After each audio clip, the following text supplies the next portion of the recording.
नमस्कार, निर्माण आईएएस की रिवीजन सीरीज में आप सभी लोगों का स्वागत है। मैं विश्वजीत तिवारी। इस रिवीजन सीरीज में अंतिम टाइम में जो कुछ महत्वपूर्ण चीजें हैं, जो कुछ महत्वपूर्ण टॉपिक्स हैं जिससे कि आपको अपडेट होना चाहिए, वैसे टॉपिक से लास्ट टाइम में अपडेट कर दे रहा हूं।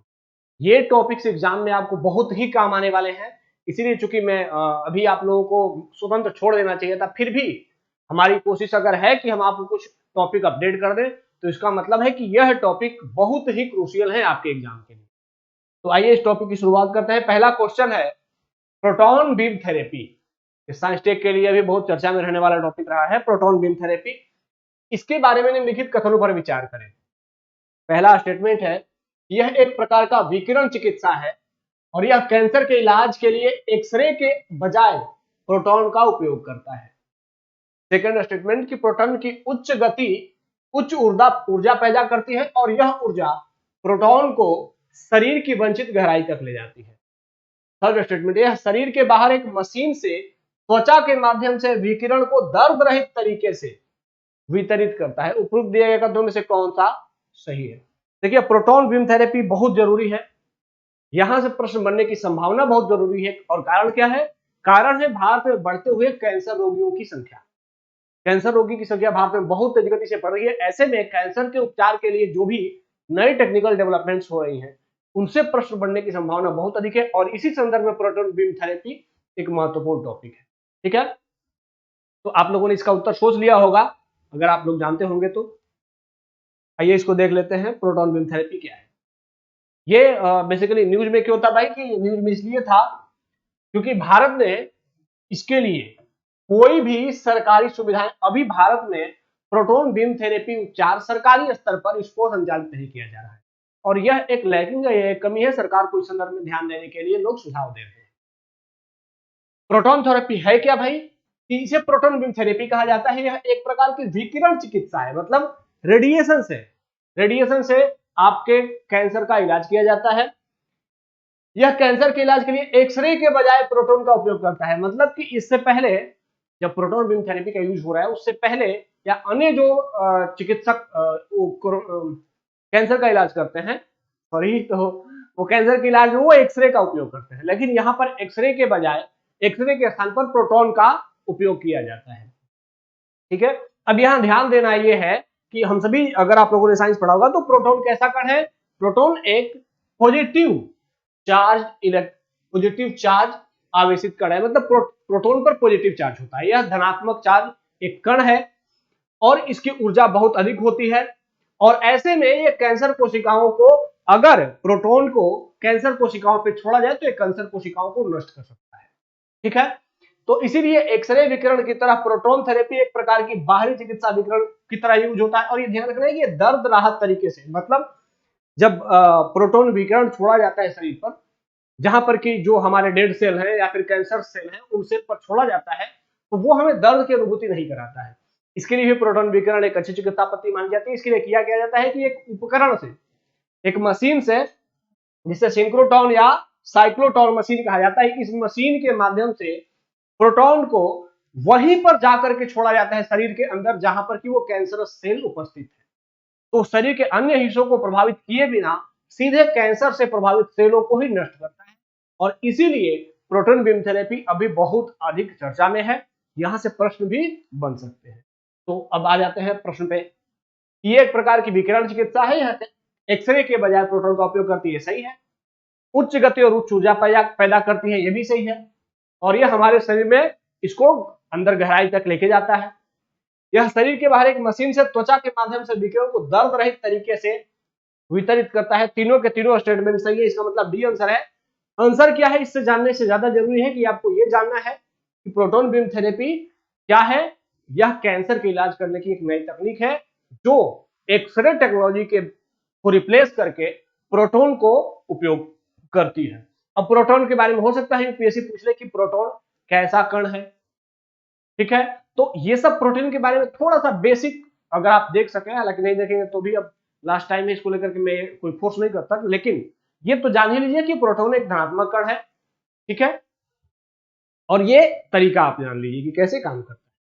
अगला प्रश्न है, राष्ट्रीय एकल खिड़की प्रणाली, नेशनल सिंगल विंडो सिस्टम, ये भी बहुत चर्चा में रहा है सिंगल विंडो सिस्टम। भाई सिंगल विंडो सिस्टम को लेकर क्या लगातार सरकारें हर जगह यही प्रयास कर रही है कि देश में सिंगल विंडो सिस्टम प्रमोट किया जाए। यह योजना आत्मनिर्भर भारत अभियान पैकेज के हिस्से के रूप में शुरू की गई। सेकंड, इस योजना को national credit guarantee trust company GTC द्वारा पूर्ण गारंटी कवरेज प्रदान किया जा रहा है। अब स्टेटमेंट है, यह गारंटी बैंक ऋणों पर लागू होती है, न कि गैर बैंकिंग वित्तीय कंपनियों के ऋण पर। ठीक है। अब चौथा है कि योजना के तहत सदस्य ऋणदाता संस्थानों से यही national credit guarantee trust company द्वारा कोई गारंटी शुल्क नहीं ली जाती है। अब कह रहा है ऊपर दिए गए में से कौन सा कथन गलत है। यह प्रश्न का उत्तर बताने की मुझे आवश्यकता नहीं है, क्योंकि आप लोगों ने जैसे ही मैंने स्टेटमेंट पढ़ा आप लोगों ने खुद ही सोच लिया होगा कि यहां पर कौन सा सेक्शन गलत हो सकता है। सोच लिया होगा आप लोगों ने। चलिए अब इसको जान लेते हैं। बेसिकली ये है क्या, ये जो इमरजेंसी आपातकालीन क्रेडिट लाइन गारंटी स्कीम है, इस स्कीम को ध्यान ये रखना है कि ये देश में जो एमएसएमई इंडस्ट्री है, इस इंडस्ट्री को ऋण दे करके क्या करना था कि जो कोरोना के दौरान लॉकडाउन हुआ था, उस लॉकडाउन से इंडस्ट्री को बाहर निकालने के लिए, उसकी समस्या से इंडस्ट्री को बाहर निकालने के लिए, मुख्य रूप से किसको, एमएसएमई इंडस्ट्री को बाहर निकालने के लिए आत्मनिर्भर भारत अभियान पैकेज के एक हिस्से के रूप में इसको शुरू किया। ठीक है। अब ये ध्यान रखना है कि यहां पर यह एक कंपनी है, राष्ट्रीय क्रेडिट गारंटी ट्रस्टी कंपनी। इस कंपनी का कार्य क्या है कि ये 100% गारंटी कवरेज देती थी। किसको कवरेज गारंटी देगी? जो भी बैंक हैं या एनबीएफसी हैं जो ऋण देती हैं किसको, एमएसएमई को। अगर बैंक और एनबीएफसी ने किसी एमएसएमई को ऋण दिया तो भाई अब चूंकि वो एमएसएमई कोरोना काल में घाटे में था, छोटा सा व्यापारी है, उसका व्यापार चौपट हो गया, तो वो कैसे रिकवर करेगा, उसकी गारंटी क्या होगी? तो उसकी गारंटी के लिए सरकार ने कहा कि ठीक है, उस व्यक्ति की गारंटी हमें हमारी एक संस्था लेगी, और उस संस्था का नाम क्या है, राष्ट्रीय क्रेडिट गारंटी ट्रस्टी कंपनी। इसने कहा कि तुम उस व्यक्ति को ऋण दो, हम उसकी गारंटी लेते हैं। ठीक है। अगर वो ऋण डिफॉल्ट होता है तो हम उसकी 100% रिकवरी आपको देंगे। 100% गारंटी कवरेज देता है। ठीक है। और ये ध्यान रखना है कि इस योजना के तहत ब्याज दरें बैंक और वित्तीय संस्थाओं के लिए, मतलब अच्छी खासी बैंकों को लाभ भी दिया गया, और ये भी ध्यान रखा गया कि इसके लिए कोई गारंटी शुल्क नहीं लिया गया। किसी व्यक्ति का गारंटी अगर इस संस्था ने दिया, राष्ट्रीय क्रेडिट गारंटी ट्रस्ट कंपनी ने, तो उसके लिए उस व्यक्ति से कोई भी गारंटी शुल्क नहीं लिया। बोला कि हम आपको फ्री में आपके लिए गारंटर बन रहे हैं और बैंक आपको लोन देगा ताकि आपकी जो एमएसएमई इंडस्ट्री है वो आगे बढ़ सके। ठीक है। तो ऐसे में ध्यान रखना है कि पूछ रहे कौन सा गलत है, तो आत्मनिर्भर पैकेज के तहत इसको शुरू किया गया था। ठीक है। National credit guarantee trust company इसको पूरी गारंटी देती है, ये भी सही है। लेकिन ध्यान रखना है कि ये जो गारंटी है यह बैंक ऋणों पर तो लागू होती ही है, लेकिन अगर कोई एनबीएफसी भी ऋण देता है तो यह उस पर भी लागू होता है। तो ऐसे में ये जो तीसरा नंबर ऑप्शन है ये क्या हो जाएगा, गलत हो जाएगा। और ये ध्यान रखना है कि योजना के तहत सदस्य ऋणदाता संस्थाओं को एनसीजीटी द्वारा कोई गारंटी शुल्क भी नहीं लिया गया, तो ये स्टेटमेंट भी सही है। तो केवल तीसरा नंबर ऑप्शन गलत है। तो आंसर क्या हो जाएगा, गलत पूछा गया है तो बी हो जाएगा। अब ये ध्यान रखना है आपको कि अगर प्रश्न कभी भी emergency credit line guarantee scheme पर पूछा जाए, संभावना जो कि अधिक है, तो आप इसके लिए तैयार रहेंगे। ठीक है। और मुझे उम्मीद है कि आप इसको सही करके आएंगे। आइए अगले प्रश्न की ओर बढ़ते हैं। अगला प्रश्न है कि एमएसपी की सिफारिश करते समय सीएसीपी, ठीक है, निम्नलिखित में से किन कारक पर विचार करता है? अब यह ध्यान रखना है कि सीएसीपी सिफारिश करता है, सीएसीपी उसकी घोषणा नहीं करता है। घोषणा कौन करता है? Cabinet committee on economic affairs, cabinet committee on economic affairs, CCEA, यह एमएसपी की घोषणा करता है। लेकिन एमएसपी को रिकमेंडेशन कौन देता है, सिफारिश कौन करता है? सिफारिश करता है सीएसीपी, कृषि लागत एवं मूल्य आयोग। ठीक है। अब यह कहता है कि एमएसपी की सिफारिश करते समय किन कारकों पर विचार किया जाता है? तो पहला है घरेलू और अंतरराष्ट्रीय कीमतें, वस्तु की उस अनाज की घरेलू और अंतरराष्ट्रीय कीमत क्या है। सेकंड, अंतर फसल मूल्य समता कैसा है, कृषि और गैर कृषि क्षेत्रों के बीच व्यापार की शर्तें कैसी हैं, देश अर्थव्यवस्था पर संभावित प्रभाव क्या है, भूमि जल और अन्य उत्पादन संस्थाओं का तर्कसंगत उपयोग सुनिश्चित करना, और उत्पादन की लागत पर मार्जिन के रूप में न्यूनतम 75%। अब मैं बताना बस ये चाह रहा था कि एमएसपी के बारे में अगर आपसे यह प्रश्न पूछ लिया जाए कि एमएसपी की घोषणा करते समय या एमएसपी को लागू करने के लिए जब सीएससीपी रिकमेंडेशन करता है या एमएसपी का निर्धारण किया जाता है तो किन किन बातों को देखा जाता है। तो ये आंख बंद करके एक बात बता रहा हूं, जितने भी ऑप्शंस होंगे, कुछ अल्टर नहीं हो, बस जितने भी ऑप्शंस होंगे एमएसपी के निर्धारण करते समय सीएससीपी देश की विदेश की सभी परिस्थितियों को ध्यान में रखते हुए ही एमएसपी तैयार करता है। ठीक है, तो ऐसे में जैसे कोरोना आपदा आ गया तो कोरोना काल में जब एमएसपी जारी की गई तो कोरोना आपदा को भी ध्यान में रखा। तो इसीलिए कोई भी परिस्थितियां हैं, अगर पूछा जाए, ऐसा प्रश्न पूछ लिया जाए कि एमएसपी का निर्धारण करते समय किन किन परिस्थितियों को देखा जाता है, तो उस समय जितनी भी परिस्थितियां हैं सभी परिस्थितियां अधिकांश रूप से एमएसपी के निर्धारण के समय देखी जाती है। ठीक है, अब यहाँ आपको एक ध्यान रखना है कि इसका मतलब है कि 6 के 6 सही होंगे। हाँ बिल्कुल 6 के 6 सही होंगे, लेकिन ध्यान ये रखना है यहाँ पर एक टर्म ऐड किया गया है न्यूनतम 75%। यह जो एक्स्ट्रा टर्म ऐड किया गया है यह टर्म स्वतः ही कहता है कि मैं गलत हूं। ये तो आप सभी ने भी आइडेंटिफाई कर ही लिया होगा कि यहां पर टर्म इंडिकेट कर दे रहा है कि यह थोड़ा सबसे अलग फैक्ट है। तो ऐसे अगर अलग से टर्म इंडिकेट करा दिया जाए तभी एमएसपी के सिफारिश के समय जो परिस्थितियां हैं वह गलत हो सकती है, वरन एमएसपी के बारे में जितने भी रिकमेंडेशन होंगे, जितने भी मुद्दे होंगे, वे सभी मुद्दे अधिकांश रूप से सही होंगे। इस बात को आपको रट लेना है। तो पहली बात कि एमएसपी को सिफारिश कौन करता है? सीएससीपी। एमएसपी की घोषणा कौन करता है? CCEA, cabinet committee on economic affair. इतना जान लेना है तो इसका आंसर क्या हो जाएगा? इसका आंसर हो जाएगा बी। 1 2 3 4 और 5, मतलब 6 सिर्फ इसलिए गलत हुआ, उत्पादन की लागत भी देखी जाती है, लेकिन ये जो मार्जिन के रूप में इन्होंने 75% इंडिकेट किया इसलिए यह गलत हो गया। अब आप देख लीजिए यहां पर कि ये सारे पॉइंट्स है जिसको देखा जाता है, आप लोग इसको देख सकते हैं। मैं सामने से हट जा रहा हूं, कुछ तथ्य यहां भी हैं। तो कुल मिलाकर के मार्जिन के रूप में यहां देखिए 50% दिया गया है। यूपीएससी 50% और 75% नहीं पूछेगा, वो सीधे स्टेटमेंट्स देगा कि उत्पादन लागत देखी जाती है। आपको बस यही ध्यान रखना है कि कहां कहां यूपीएससी गलत करा सकती है। ठीक है, आइए अगले प्रश्न की ओर आते हैं। अगला प्रश्न है स्वामी निधि, स्वामी फंड। अब भाई स्वामी फंड चर्चा में है, किस लिए है? यह भारत का सबसे बड़ा सामाजिक प्रभाव कोष है जिसे विशेष रूप से तनावग्रस्त और रुकी हुई आवासीय परियोजनाओं को पूरा करने के लिए बनाया गया है। सेकंड, यह फंड एक वैकल्पिक निवेश कोष के रूप में, अल्टरनेटिव इन्वेस्टमेंट फंड के रूप में लॉन्च किया गया है और सेबी के साथ यह पंजीकृत है। तीसरा, यह निधि शहरी विकास और आवास मंत्रालय द्वारा प्रायोजित है। अब ऊपर देकर दोनों में से कौन सा सही है? आप लोग स्वामी निधि के बारे में अगर पढ़े होंगे तो आप लोग आंसर कर ही सकते हैं, सोच लीजिए, इसका आंसर कीजिए। चलिए अब यहां ध्यान दीजिएगा, इसको देखिएगा कि 2019 में इस फंड की स्थापना की गई थी, स्वामी फंड की। और यह स्वामी फंड का उद्देश्य क्या है? यह सरकार द्वारा समर्थित फंड है और सेबी के पास, जो भारतीय प्रतिभूति और विनिमय बोर्ड है, इसके पास पंजीकृत है। कैसा पंजीकृत है? अल्टरनेटिव इन्वेस्टमेंट फंड के रूप में, मतलब अल्टरनेटिव इन्वेस्टमेंट फंड पार्ट 2 के रूप में पंजीकृत है। अब ये ध्यान रखना है, यहां पर एक पंजीकृत श्रेणी जो होता है, जो पार्ट 2 है, इसको कहते हैं नॉट फॉर प्रॉफिट श्रेणी। सेबी के पास कोई भी कंपनी अगर श्रेणी 2 में पंजीकृत होती है तो इसका मतलब है कि वह कंपनी लाभ के लिए काम नहीं करती है, वह गैर लाभकारी कंपनी। तो यह जो फंड है स्वामी फंड, यह सेबी के पास रजिस्टर्ड है और गैर लाभकारी फंड के रूप में श्रेणी 2 के रूप में वहां पर रजिस्टर्ड किया गया है। ठीक है, अब इसका उद्देश्य क्या था? आप सभी जानते हैं कि 2019 के आसपास, इवन 2019 के बाद से तो फिर कोरोना आया, उसके समय भी हमारे यहां जो रियल एस्टेट सेक्टर था, जो जमीन की लेन देन खरीद बिक्री वाला सेक्टर था, वह बहुत ही मंदी के दौर में जा रहा था, बड़े ही घाटे में जा रहा था। तो उस घाटे से उसको निकालने के लिए सरकार ने इस स्वामी फंड की स्थापना की थी। ठीक है, किस लिए? ताकि हमारे देश का जो रियल एस्टेट क्षेत्र है वह अच्छा परफॉर्म कर सके।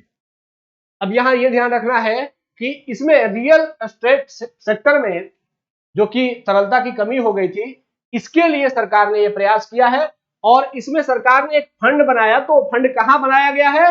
तो वित्त मंत्रालय के आर्थिक मामलों के विभाग के पास यह फंड बनाया गया है।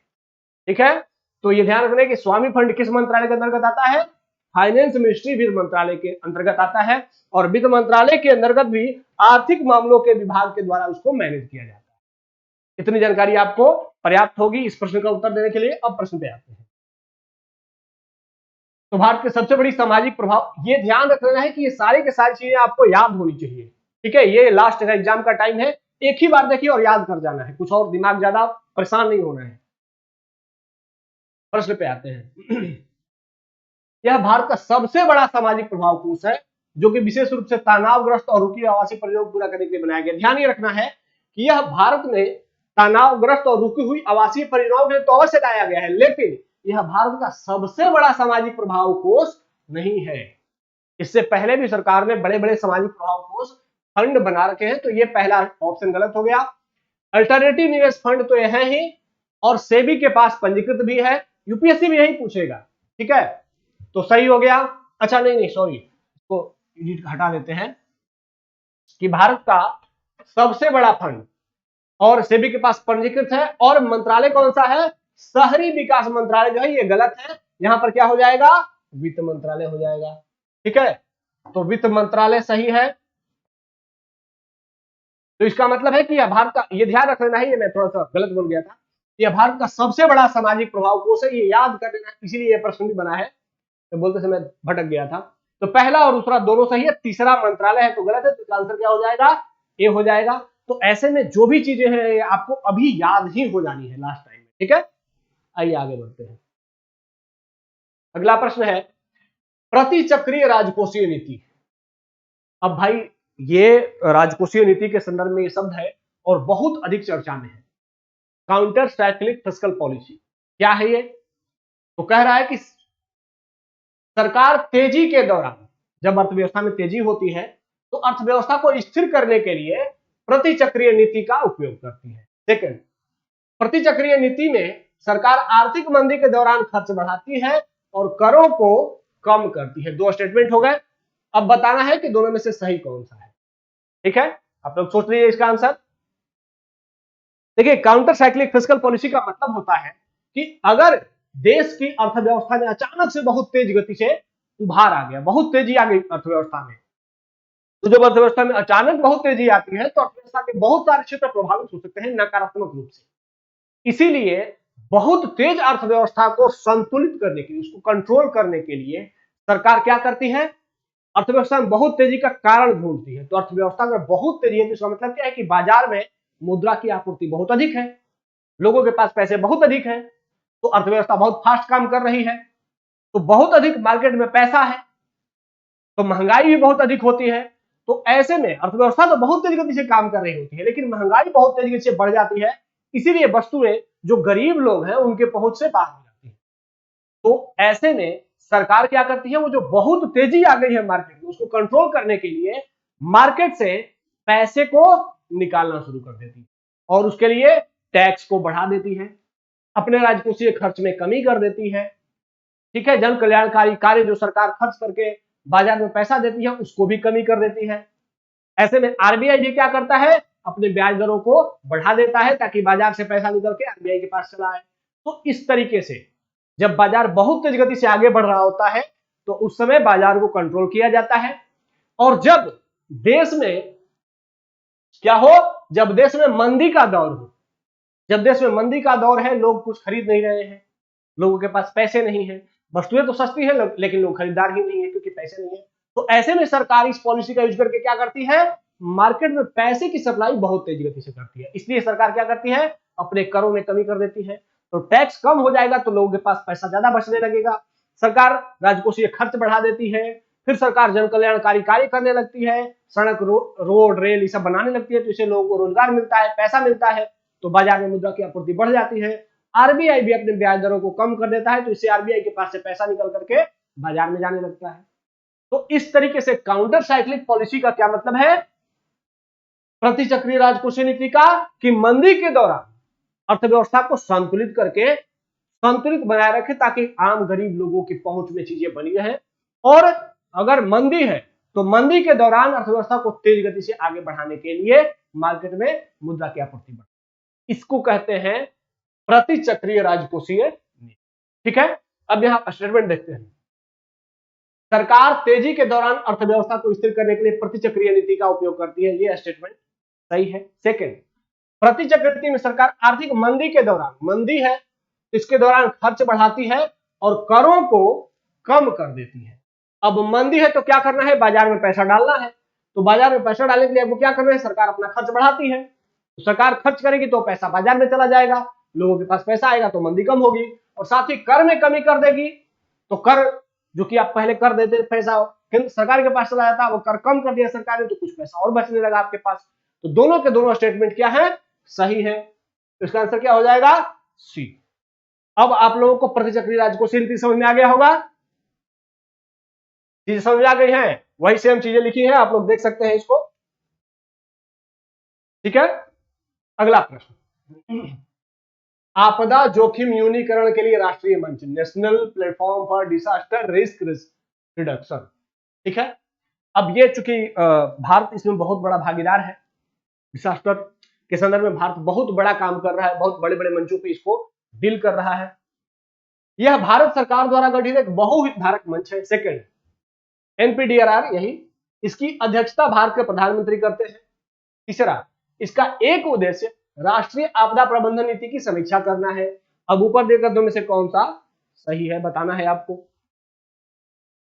ठीक है, सोच लिया होगा आप लोगों ने, आइए देखते हैं।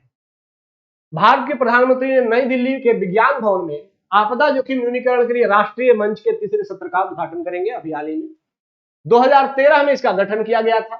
ठीक है, भारत सरकार ने किया था, और ये क्या है, उद्देश्य क्या है कि भारत में आपदा जोखिम समुदाय की पूरी श्रृंखला को एक साथ लाना है।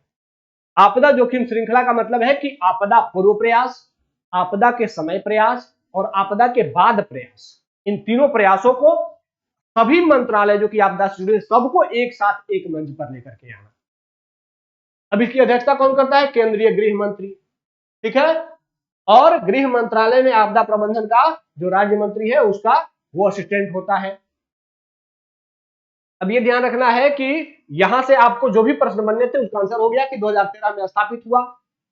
ठीक है, गृह मंत्रालय के अंतर्गत होता है और उसकी अध्यक्षता भी गृह मंत्री ही करते हैं। इतना से ही आपके प्रश्नों का उत्तर हो जाएगा। अब आते हैं पुनः प्रश्न पर। ठीक है, कि इसकी अध्यक्षता, तो पहला स्टेटमेंट है कि भारत सरकार द्वारा गठित एक बहुत हितधारक मंच, सही है। अध्यक्षता भारत के प्रधानमंत्री करते हैं, गलत हो जाएगा क्योंकि गृह मंत्री करते हैं। और भारत में राष्ट्रीय आपदा नीति की समीक्षा करना है तो सही है, पहला और तीसरा आंसर हो जाएगा, सी आंसर हो जाएगा। चीजें क्लियर हो रखी है, चलिए आगे बढ़ते हैं। निम्नलिखित में से कौन से कारक या नीतियां हाल के दिनों में भारत में चावल की कीमतों को प्रभावित कर रही थी। अब भाई मैं अगर कहूं कि आप बताइए वर्तमान में महंगाई क्यों बढ़ रही है, तो महंगाई बढ़ने के बहुत सारे कारण हैं। महंगाई इसलिए भी बढ़ रही है क्योंकि लोग डिमांड ज्यादा कर रहे हैं, महंगाई इसलिए भी बढ़ रही है क्योंकि बाजार में उपलब्धता कम है। तो बहुत सारे फैक्टर हो सकते हैं। उसी तरीके से अगर प्रश्न कह रहा है कि चावल की कीमत किस लिए प्रभावित हो रही है, तो भाई एमएसपी है, एमएसपी के कारण भी चावल की कीमत प्रभावित हो रही है। सेकंड, सरकार का व्यापार है, इससे भी हो रही है। सरकार का भंडार है, इसलिए भी हो रही है। उपभोक्ता सब्सिडी हो रहा है, इसलिए भी हो रही है। सही उत्तर बताना। इसका मतलब क्या है कि सभी कारण जो भी प्रत्यक्ष और अप्रत्यक्ष रूप से चावल की खेती से या उसके व्यापार से जुड़े हुए हैं, इन सभी कारणों के कारण महंगाई बढ़ रही है। ठीक है, तो यूपीएससी कभी ट्रैप क्या करता है कि निम्नलिखित में से कौन से कारण हाल के दिनों में ऐसा शब्द लगा देता है। ठीक है, और हाल के दिनों में शब्द लगा करके कंफ्यूज कर देता है और बच्चे ये सोचते हैं कि यार ये तो हाल के दिनों की बात कर रहा है, तो हाल के दिनों में इनमें से कौन सा ऑप्शन होगा। सभी ऑप्शन है। हाल के दिनों से ट्रैप नहीं होना है, समझना है कि रियल चीजें क्या है। चावल की कीमत किससे प्रभावित होती है, सबसे, तो हाल के दिनों में भी उस सबसे प्रभावित होगी। आज से 5 साल पहले जिससे प्रभावित होती थी, आज भी उसी मुद्दे से प्रभावित होंगी। ठीक है, तो ये सोच करके अगर आप उत्तर करेंगे तो आप सही और सटीक उत्तर कर पाएंगे। तो इसका आंसर क्या हो जाएगा कि 1, 2, 3 और 4, चारों कारण से चावल की खेती अभी भी प्रभावित हो रही है। आज से 2 साल पहले भी प्रभावित हुई थी, आज से 2 साल आगे बाद में भी प्रभावित होगी। ठीक है, इतना हो गया। तो ये बताने का मकसद ये था कि आपको एग्जाम हॉल में क्वेश्चंस भी टेकल करने में सावधानी होगी और साथ ही ये टॉपिक भी ये सब महत्वपूर्ण थे कि आपको अपडेट कर दिया जाए कि एग्जाम में अगर ऐसे प्रश्न आते हैं तो आप उसको आसानी से डील कर सके। ठीक है, आज के लिए इतना ही, धन्यवाद, जय हिंद।